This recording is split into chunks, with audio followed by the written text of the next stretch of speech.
मुंबईच्या समुद्र किनाऱ्यामध्ये दोन मोठे इन्फ्रास्ट्रक्चर प्रोजेक्ट हे एकमेकांना जोडले जाणार आहेत आणि त्याच साईटवर सध्या मी आहे, ज्या साईटवर हे काम सुरू आहे. आपण पाहू शकता समोर हा एक मोठा गर्डर जो आपल्याला दिसतोय त्याला म्हणतात बो आर्च गर्डर.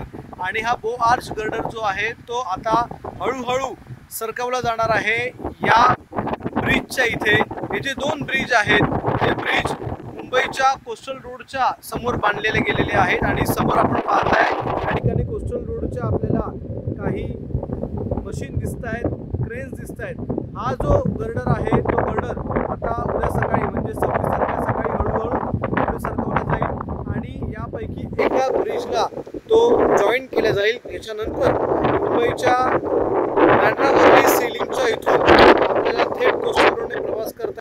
सध्या मी बँड्रा वर्ली सीलिंगच्या एका टोकाला आहे आणि याच टोकावर म्हणजे बँड्रावरून थेट नरिमन पॉईंटला जाण्यासाठी आपल्याला केवळ 20 मिनिटं लागतील.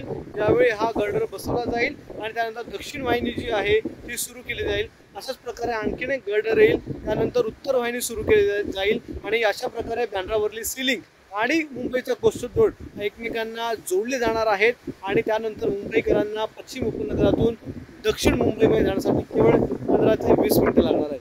धन्यवाद.